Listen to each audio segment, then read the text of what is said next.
Your Emotion muna ang basahin ko kasi talagang may problema ako sa emotion. Charot! Hulaan nyo kung ano yung parcel ko. Let's unboxing my parcel. Oh, excited na ako kasi matagal ko na tong hinihintay. Ang aking second order na mga libra. Ang mga librong binili ko ay yung libro na recommend ni Tony Gonzaga. At yung, di ba sabi ko mag-order ako ng, Think and Grow Rich na book kasi wala akong libro na soft copy lang. Meron ako kaya maganda pa rin yung meron tayong libro para anytime na pag gusto nating basahin, as in talagang feel na feel mo ang pagbabasa. Nung napanood ko kasi yung video ni Tony about sa book recommendation niya, talagang sobrang na-interest ako sa Master Your Emotion. Kaya talagang naghanap talaga ako nito. Kaya napa-order ako nung nakita ko sa TikTok. Kasi nandito ako sa Taiwan at ang hirap maghanap ng mga English book. Hindi ko alam kung saan pwede makabili.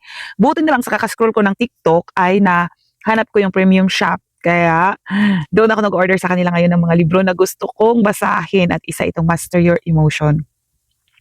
Ngayon, marami na akong pwedeng basahing mga libro. Next. One of my favorite, Think and Grow Rich ni Napoleon Hill. Tagal ko na talaga itong gustong bilhin as in. Kaya ito ngayon, meron na ako copy. Oh my God. Next is Atomic Habits. Ay, excited na talaga ako magbasa. Yung Stop Overthinking, ang dami kong natutunan doon na mga ideas and way kung paano mo malabanan yung pag-overthink mo. Then, the courage to dislike. And the last is the 7 habits of highly effective people. So excited. Kaya guys, ay nako, parang mapapalaban ako nito sa dami ng mga books na na-order ko. So sobrang mura lang itong nabili ko, 195 lang. Kaya tag-isa-isa nito, tag 195, so wala lang 1,000. Na-order ko, nakalibrang ka. My God! Excited na ako talaga, promise. Gusto ko ito unahin kong basahin, Master Your Emotion. Since nabasa ko naman itong Think and Grow Rich, kaya review na lang talaga ang gagawin ko dito kasi maganda din ito basa-basahin na kasi hindi naman lahat ng nasa libro na ito ay talagang pumasok lahat sa utak ko kasi hindi naman ako genius. Pero itong Master Your Emotion muna ang basahin ko kasi talagang may problema ako sa emotion. Charot!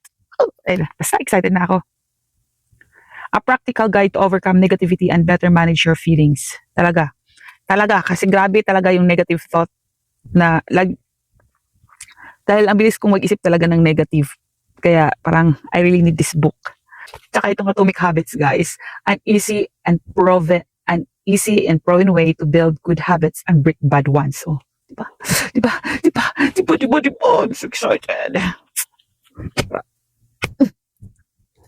So yun lang, ito yung isa sa mga investment ko para sa sarili ko talaga. Kasi alam ko na malaking tulong ito sa personal growth ko, character development. Kasi kung gusto ka talagang magiging successful, unahin mo yung personal and character development mo.